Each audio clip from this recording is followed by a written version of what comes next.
जलसों के हालात को बेहतर करने के लिए जगह जगह मीटिंगें हो रही हैं, लेकिन मैं एक मशवरा ये दूंगा कि अगर सीवांचल के जलसों को बेहतर बनाना है तो सबसे पहले दुकानों पे पाबंदी लगाई जाए। अक्सर जलसे वैसे ही बेहतर। नारे तकबीर, नारे रिसालत, मशरके आला हजरत, दुकान हटाओ आंदोलन जिंदाबाद। बोलिए ना भाई, जिंदाबाद। और जानते हैं आपके जलसे का हाल मुझे मालूम नहीं, लेकिन उर्सों में जब दुकानें लगती है तो जानते हैं क्या होता है? उर्स की कमेटी दुकान वालों से पैसे लेती है। दुकान वाले को बुलाया जाता है कि तुमको यहाँ पे थोड़ी सी जमीन दुकान लगाने के लिए दी जा रही है, लिहाजा तुमको 1000 रुपए देना पड़ेगा। तुम्हारी दुकान बिल्कुल फ्रंट पर है, तुम्हें 2000 देना पड़ेगा। यानी उर्स कमेटी इन दुकानों को फरोग देती है। इसीलिए अब जवानों को होश में आने की जरूरत है। उर्स वाले क्या कर रहे हैं, जलसे वाले क्या कर रहे हैं, ये पुरानी चीजें छोड़ के अब नौजवानों को होश में आने की जरूरत है। और जलसा इस तरीके से करने की जरूरत है कि जलसे में 50 लोग हो, दुकानें ना हो, आलिम हो, अच्छे खतीब हो, मुफ्ती कामरान जैसे बोलने वाले हो, चंद मिनट की गुफ्तगू हो, इस्लाही पहलू पे बयान हो। छोटा जलसा होगा, चंद मिनट की गुफ्तगू होगी, यकीन जाने 50 लाख के जलसे पे भारी जलसा होगा, कई हजार के जलसे पे भारी जलसा। जब आप कौम का दर्द रख के जलसा करेंगे तब जाके अच्छा जलसा होगा, वरना नहीं होगा जलसा अच्छा। कौम का दर्द आपके अंदर होना चाहिए। आपको क्या लगता है, एक दिल की बात बताऊं, बुरा नहीं मानेंगे ना? आपको क्या लगता है ये जो नौजवान लड़के और लड़कियां आई थी किस लिए आई थी? आपको क्या लगता है? ये जलसा सुनने के लिए? इनको तो जब आपने जलसे की बुनियाद रखी, तारीख रखी, पोस्टर छापा, तभी से इन्होंने अपने बॉयफ्रेंड को और बॉयफ्रेंड ने गर्लफ्रेंड को फोन करके बता दिया था फला तारीख को फला जगह जलसा हो रहा है, वहीं पे तुमसे मुलाकात करनी है, वहीं पे तुमको प्रपोज करना है, वहीं पे तुमसे बात करनी है, वहीं पे दिल की भड़ास निकालनी है, वहीं पे गुलछर्रे उड़ाना है। अब मैं आपसे कहना चाहूंगा कि अब आप अपनी बेटियों को कैसे रोकोगे?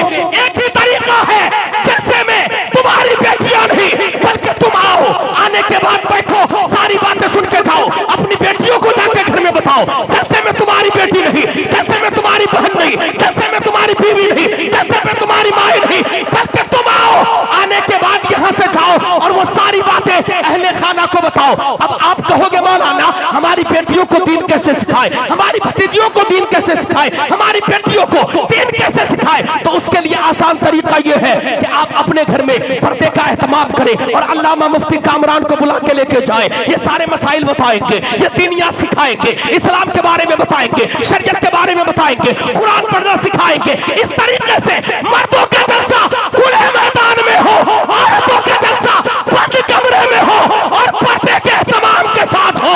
जब इस तरीके का जलसा होगा तुम भी सुधर जाओगे, आने वाली कौम भी सुधर जाएगी, आने वाली नस्लें भी सुधरती। इस तरीके के जलसे की जरूरत है, इस तरीके के जलसे की जरूरत है। हमारे यहाँ क्या होता है, हाँ दुकान पे तो बैन लगना ही चाहिए, दुकान पे सबसे पहले बैन लगना चाहिए जी। दुकान खत्म, आधी भीड़ खत्म, लफंगों की भीड़ खत्म। ये जितने आते हैं दुकानों में घूमने के लिए, ऐश करने के लिए, उनकी भीड़ खत्म हो जाएगी। उसके बाद कुछ अच्छे लोग बचेंगे और बिल्कुल पाबंदी के साथ, हिफाजत के साथ कि किस तरीके से आने जाने का रास्ता हो, किस तरीके से अगर औरतों को आने भी देते हैं तो पर्दे का मुकम्मल इंतजाम हो, माकूल इंतजाम हो और चारों तरफ से हिफाजत के लिए लोग तैनात हो और उस तरीके के जलसे किए जाए, तब जाके जलसों का फायदा होगा। वरना हकीकत बात यह है कि जैसे ही जलसे की तारीख बनती है, जलसे की तारीख के बाद फूफू का लड़का अपनी मामी की लड़की को फोन करके कह देता है कि तुम्हें फला तारीख को आना है, वो उनसे बात कर लेता है। पहले हमारा लड़का एक जाल बिछाता है, सबसे पहले ये तो फूफू को कॉल करता है कि तुम्हें हमारे गांव में जलसा सुनने के लिए आना है, फूफा को कॉल करता है तुम्हें जलसा सुनने के लिए आना है, लेकिन फूफी मना करती है, फूफा मना करता है कि अभी तो धान काटने का वक्त है, किस तरीके से जलसे में आएंगे, किस तरीके से जलसा सुनने के लिए जाएंगे, अभी हमारे पास वक्त नहीं है, हम जलसे के लिए लिए नहीं जाएंगे। फिर ये लड़का जाल को और फैलाता है और कहता है ऐसा करना, वो जो मुन्नी हमारी बहन है, मुन्नी बाजी है, उसको भेज देना, उसके साथ मुन्ना को भी भेज देना, भाई को भी भेज देना। ये दोनों लोग आ जाते हैं। इनको आने के बाद फिर ये आके होटलों में गुलछड़े उड़ाते हैं, न जाने कैसी कैसी बातें होती है। फिर अगर आप ये कहते हैं कि हमारी आने वाली नस्लों से अच्छी औलाद पैदा हो, हमारी बेटियों की कोख से अच्छी औलाद पैदा हो, तो ये आपकी भूल है। क्योंकि जब बेटियां जिना करने लग जाएंगी, इनकी इज्जत की हिफाजत नहीं होगी, ये बेपर्दा हो जाएंगी, तो इनकी कोख से कोई सलाहुद्दीन अय्यूबी पैदा होने वाला नहीं है, कोई अच्छी औलाद पैदा होने वाली नहीं है, अच्छी नस्लें पैदा होने वाली नहीं है, अच्छे बच्चे पैदा होने वाले नहीं है। इसलिए जरूरी है कि अगर आप चाहते हैं आपकी बेटियों की कोख से अच्छे बच्चे पैदा हो, इनकी कोख से सलाहुद्दीन अय्यूबी का गुलाम पैदा हो, इनके कोख से हाफिज कुरान पैदा हो, इनकी कोख से ख्वाजा गरीब नवाज का दीवाना पैदा हो, इनके बदन से कोई सरकार गौसे आजम का शहदाई पैदा हो, तो जरूरी है अपनी बेटियों को पर्दे की तलकीन करो, इनके पास कुरान की तिलावत हो, इनके पास नमाज की पाबंदी हो, इनके पास ईमानदारी हो, दयानतदारी हो, पर्दे का एहतमाम हो। जब आपकी बेटियों के पास पर्दे का एहतमाम होगा तो आपकी बेटियों की कोख से जो बच्चा पैदा होगा वो आवारा नहीं होगा, बल्कि गौसे आजम का दीवाना पैदा होगा। जब इनकी कोख से बेटा पैदा होगा वो मुस्तफा का शहदाई पैदा होगा। इसलिए मैं अक्सर कहा करता हूं कि अपनी बेटियों को मोटी मोटी किताब दे के डॉक्टर पढ़ाने वालों, डॉक्टर बनाने वालों, इंजीनियर बनाने वालों, जहां पे अपनी बेटियों को मोटी मोटी किताब पढ़ाते हो, वहीं पे अपनी बेटियों को एक पतली सी किताब सीरत फातिमा की जरूर पढ़ा देना। जब ये फातिमा की सीरत पढ़ेगी और अमल करेगी, जब इनकी कोख से बेटा पैदा होगा तो वक्त का इमाम अहमद रजा पैदा होगा, वक्त का ताजुल शरिया पैदा होगा, वक्त का सरकार गौसे आजम का दीवाना पैदा। सुभान अल्लाह। इसलिए जरूरी है कि अपनी बेटियों की इज्जत की हिफाजत की जाए। कितना दर्द बयान किया जाए, इलाके का इतना दर्द है कि हर जगह से दर्द उठता है। कब कब कहां कहां बयान किया जाए, पूरा जिस्म दर्द से छलनी हो चुका है। क्या रह गया हमारे समाज में?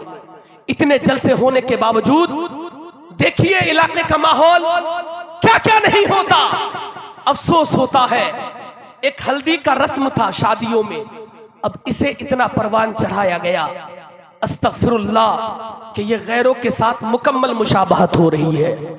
अफसोस होता है, अब हमारे बेटे भी वही कपड़े पहनेंगे, बेटियां भी, रिश्तेदार भी, सबके सब उसी रंग के कपड़े पहन के मंडप पे बैठ जाते हैं। बस मंडप में जो गैरों के यहाँ आग लगा के चक्कर लगाए जाते हैं, बस उस चीज की कमी रह गई है, वरना सारी चीजें हमारे इलाके में हो रही है। अफसोस होता है, पहले हमने देखा था अगर कोई आदमी किसी की बेटी का एक फोटो उठा ले तो वो आदमी उससे लड़ने के लिए तैयार हो जाता था, लेकिन अब हमने देखा है हमारी बेटी की शादी है, उसको हमने मेकअप करा दिया है, ब्यूटी पार्लर वाली बेटियां आके, लड़कियां आके, उनके चेहरे पे हजारों रुपए का उन्होंने मेकअप पोत के उन्हें मंडप पे बिठा दिया है। अब होता क्या है कि समाज के सारे लफंगे लुच्चे आते हैं, आने के पास वीडियो बना बना के लेके जाते हैं, लड़के फोटो उठा उठा के लेके जाते हैं, सोशल मीडिया पे डालते हैं, फेसबुक की जीनत बनाते हैं, न जाने कहां कहां पे उनके फोटो को शेयर करते हैं। कहां हमारी गैरत मर गई? हमारी बेटियां तो पर्दे के लिए थी, इज्जत की हिफाजत हमें कर रही थी, लेकिन हमने उन्हें शादी के मंडप पे बिठा के वीडियो बनाने की इजाजत दे दी। अगर इस तरीके का हाल रहा तो याद रहे इनकी कोख से अच्छी औलादें पैदा होने वाली नहीं है। इसलिए जरूरी है अपनी बेटियों की इज्जत की हिफाजत करो। ये हल्दी के रस्म के चक्कर में बेटियों की इज्जत की नीलामी ना करो, बल्कि आ जाओ मस्जिद में जिस तरीके से मुस्तफा ने फातिमा की शादी दिलाई थी उस तरीके से शादी दिलाओ। तुम्हारी बेटी की कोख से हुसैन का गुलाम पैदा होगा, इमाम हसन का गुलाम। वाह वाह वाह, नारे तकबीर, नारे रिसालत, अज़मत कुरान कॉन्फ्रेंस, हजरत अल्लामा अमीरुद्दीन साहब क़िबला क़ादरी। जरूरी है कि इलाके के हालात पर कदम लगाया जाए। वाह वाह वाह वाह, सुभान अल्लाह। और सुने, मेला ठेला खेला में तो बहुत पैसे देते हो, कहीं पे मैच हो तो कई हजार का चंदा मुखिया साहब ने दे दिया, कई हजार का चंदा सरपंच साहब ने दे दिया, लेकिन मदरसे में दस्तारबंदी का जलसा हो तो 1100 रुपए से ज्यादा किसी की जेब से निकलते नहीं है। अफसोस होता है, अफसोस होता है। मौलाना कौनैन साहब किबला, मैं अक्सर ये बात कहा करता हूं कि अब मज़ारों पे चादर की जरूरत नहीं है, मज़ार पे चादर नहीं। अरे साहिब मज़ार तेरी चादर के मोहताज नहीं है, उनको तो अल्लाह की रहमतों की चादर मयस्सर है, अल्लाह के फजलो करम की चादर मयस्सर है। तेरी चादर के वो मोहताज नहीं है। बल एक चादर खत्ते इम्तियाज के लिए अल्लाह के वली की मज़ार पे डाल दी जाती है। अब चादर मज़ार पे नहीं, बल्कि अगर चाहते हो इस्लाम तरक्की करे, इस्लाम फरोग पाए, तो चादर मदरसे के बच्चों के लिए जरूरी है। आ जाओ वो चादर लेके मदरसे के बच्चों के पास, मज़ार पे चादर ले जाने के लिए नहीं, बल्कि मदरसे में आओ, कारी सईद से आके कहो, कारी मैशर से आके कहो, कारी ज़की अनवर से आके कहो, तुम्हारे मदरसे में कितने बच्चे हैं, मैं इतने पैसे लेके आया हूँ। मज़ार पे चादर नहीं, बल्कि मदरसे के बच्चों के लिए रज़ाई का इंतजाम करना है, कंबल का इंतजाम करना है, ठंडी के मौसम के लिए कालीन का इंतजाम करना है, ठंडी के मौसम के लिए किसी को मोजा खरीद के देना है, ठंडी के मौसम के लिए किसी को जूता खरीद के देना है, गर्मी का मौसम हो तो किसी को पंखा देना है, गर्मी का मौसम हो तो कूलर का इंतजाम करना है, गर्मी का मौसम हो तो वो वाटर कूलर का इंतजाम करना है। इस तरीके से आ जाओ, मदरसे को तरक्की याफ्ता बनाओ। जब तुम्हारा मदरसा मजबूत होगा तो तुम तो रात को चैन की नींद लेते हो। जब मदरसा मजबूत होगा तो इस्लाम की हिफाजत करने के लिए मदरसे के बच्चे सीना तान के आगे आएंगे। तुम्हें क्या खबर कब दीन पे हमला हो रहा है, कब शरीयत पे हमला हो रहा है। जब भी हमला होता है मदरसे के बच्चे निकलते हैं, दुनिया वालों को पैगाम देते हैं, दुनिया वालों तुम ना तो इस्लाम को मिटा पाओगे, ना हमारे इस्लाम मिटने वाला है, ना कुरान मिटने वाला है, क्योंकि हमने कुरान को अपने सीने में महफूज कर लिया है। हमने कुरान को याद करके अपने सीने में बसा लिया। सलाम जी, बहुत जरूरी है जी। बस आखिरी बात सुने, 1 मिनट की। दस्तारबंदी का प्रोग्राम है। अल्लाह के नबी फरमाते हैं, खैरुकुम मन तअल्लमल कुरान व अल्लमा।